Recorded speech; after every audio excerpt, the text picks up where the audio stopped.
Alhamdulillahi Rabbil Alamin. Wassalatu wassalamu ala ashrafil anbiya wal mursalin wa ala alihi wa sahbihi ajma'in, amma ba'du.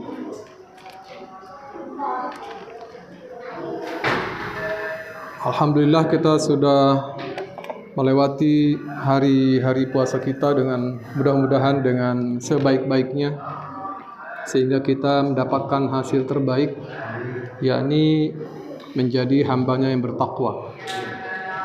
Dan itu semua bergantung kepada upaya kita untuk bagaimana menghasilkan hasil yang kita harapkan dan yang Allah juga harapkan dari kita, yaitu meraih ketakwaan. Sebenarnya apa yang Allah kehendaki dari kita itu bukan untuk kepentingan Allah, tapi untuk kepentingan diri kita sendiri. Jadi kalau kita diharapkan nanti meraih ketakwaan, maka ketakwaan itu adalah untuk kita sendiri, bukan untuk siapa-siapa, bukan untuk orang lain, bukan untuk Allah. Allah hanya meminta kepada kita agar kita lakukanlah apa-apa yang diperintahkannya dan jauhi apa-apa yang dilarangnya. Kemudian nanti hasilnya terserah Allah. Allah yang akan memberikannya kepada kita sekalian.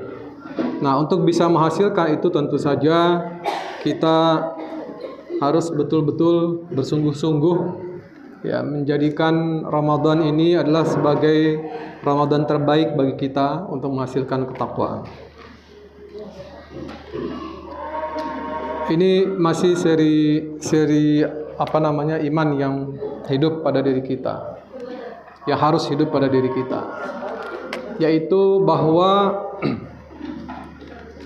ketika kita punya iman, maka ada pernyataan Rasulullah SAW yang juga cukup cukup sering populer yang disampaikan oleh para ustadz, yaitu la yu'minu ahadukum hatta yuhibba li akhihi ma yuhibbu li nafsihi. Tidak beriman salah seorang di antara kamu manakala kamu mencintai saudaramu seperti kamu mencintai dirimu sendiri. Jadi iman yang harus kita wujudkan dalam bentuk yang nyata itu, bisa kita praktekkan dalam kehidupan kita sehari-hari, itu adalah bagaimana kita mencintai saudara kita. Tentu prioritasnya adalah saudara serahim, ya. Makanya ada istilah silaturrahim. Silaturrahim itu sebenarnya adalah lebih kepada penekanannya kepada yang satu rahim dengan kita, dengan satu ibu gitu ya, dan yang berdekatan dengan itu yang disebut dengan silaturrahim. Sehingga ancamannya bagi mereka yang memutuskan silaturrahim itu adalah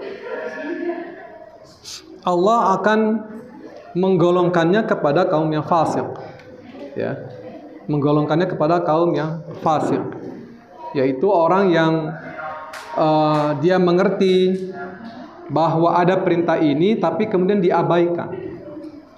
Nah, jadi prioritas kita mencintai saudara kita itu yang seperti mencintai diri kita sendiri adalah pertama tentu kalangan kerabat kita, dalam pengertian dalam satu family, dalam sebuah keluarga besar, baik itu yang berkaitan dengan menantu dengan keluarganya, gitu ya, mertua dengan keluarganya, kita dengan adik, kakak, ya, dengan sepupu dan sebagainya. Itu yang harus dibangun.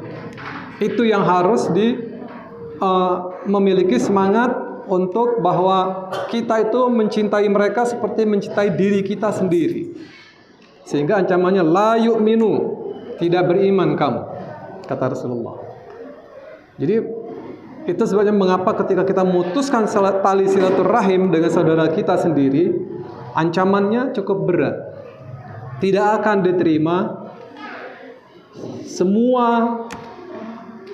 amalannya, gitu ya. Tidak akan terima semua amalan yang kita lakukan kalau kita masih memutuskan silaturahim dengan saudara kita sendiri.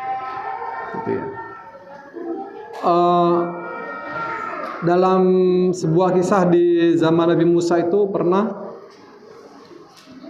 ada seorang suami istri yang hidupnya sangat sederhana, kalau nggak dibilang miskin gitu ya. Sampai kemudian suatu saat karena sudah terlalu lama dia bosan jadi orang miskin, lalu dia datang kepada Musa. Saran si istri, kenapa engkau tidak datang kepada Musa alaihissalam?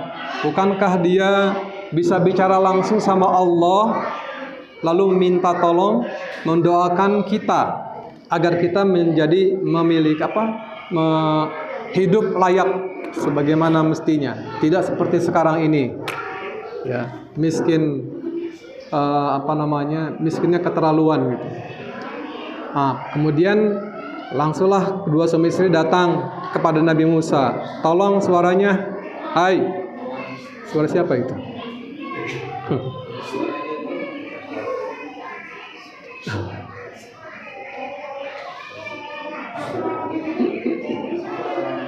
Anak gadget.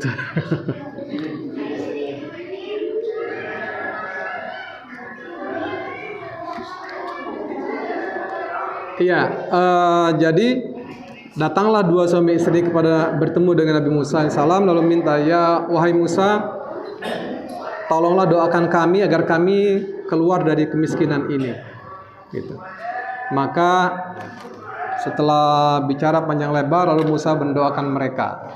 Ya Allah, berikanlah kepada mereka rezeki yang melimpah, yang kau berkahi dan sebagainya. Sampai kemudian setelah Musa berdoa begitu, keesokan harinya kemudian Allah memberikannya kedua suami istri rezeki yang. Cuma Allah memberikan catatan kepada Musa, wahai Musa, aku akan berikan mereka kekayaan, tapi hanya 1 tahun saja. Gitu. Aku akan berikan mereka kekayaan 1 tahun saja. Setelah itu mereka akan miskin lagi. Gitu. Maka kemudian disampaikan oleh Musa, kamu hanya diberi kekayaan cuma 1 tahun. Bagaimana? Mau? Kata suami istri, oke lah, 1 tahun lumayan lah. Maka dikabulkanlah doanya, lalu dia menjadi orang yang kaya raya di kampung itu. Setelah 1 tahun berlalu,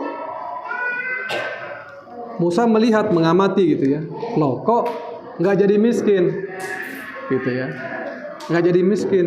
Kemudian Musa bertanya kepada, ya Allah, kok dia nggak miskin lagi? Katanya kau bilang 1 tahun.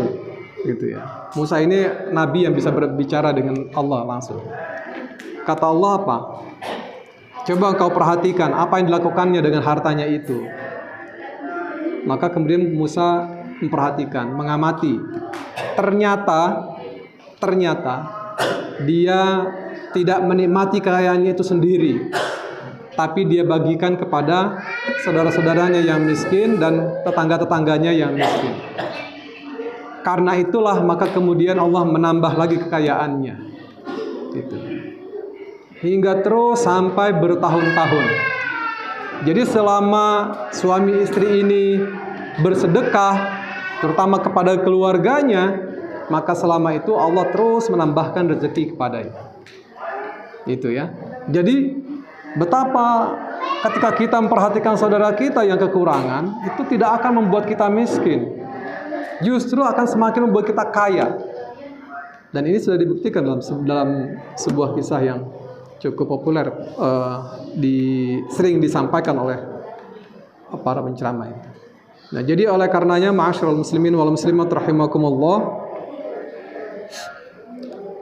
cintailah saudara kita sebagaimana kita mencintai diri kita sendiri.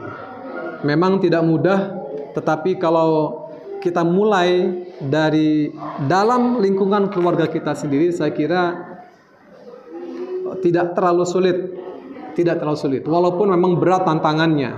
Kenapa? Karena seringkali persoalan-persoalan antar saudara dalam keluarga itu malah lebih mudah untuk putus hanya karena persoalan-persoalan sepele. Apalagi yang sudah menyangkut persoalan warisan, ya, menyebabkan keluarga itu terpecah belah. Kemudian setan itu sangat disebut berprestasi ketika mereka berhasil memecah belah keluarga.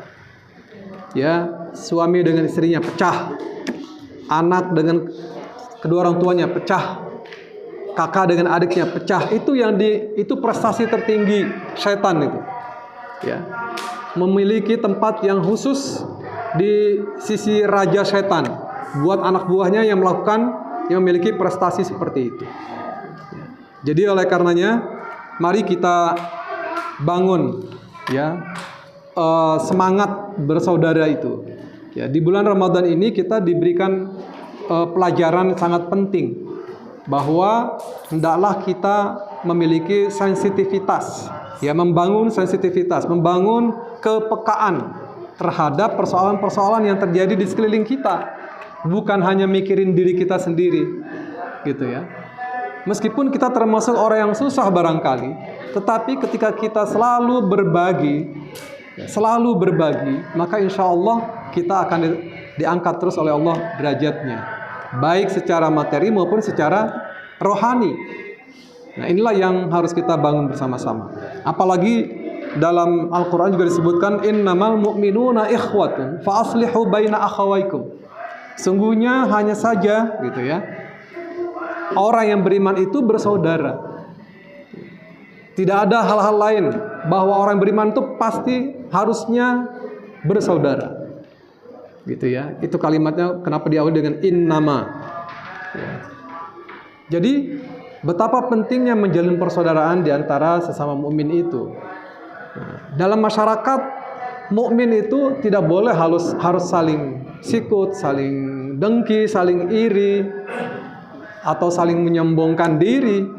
Tidak boleh. Karena ketika sesama mukmin melakukan hal-hal seperti itu, maka rusaklah masyarakat itu. Apalagi di kalangan saudara kita sendiri, keluarga kita sendiri. Maka oleh karenanya, mari kita hidupkan iman kita dengan semangat bersaudara. Ya, semangat bersaudara, bangun kembali, jangan pernah memutuskan. Kalau kita benci dengan saudara kita, itu manusiawi, tapi Rasulullah membatasnya 3 hari saja.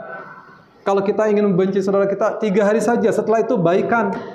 Tidak boleh kita menyambung lagi permusuhan itu dengan keluarga kita sendiri. Mudah-mudahan kita diberikan kekuatan oleh Allah. Setelah keluarnya dari madrasah Ramadan ini, kita memiliki semangat membangun persaudaraan, ya, terutama dengan kalangan keluarga kita sendiri. Demikian untuk malam ini, mudah-mudahan ada manfaatnya. Assalamualaikum warahmatullahi wabarakatuh.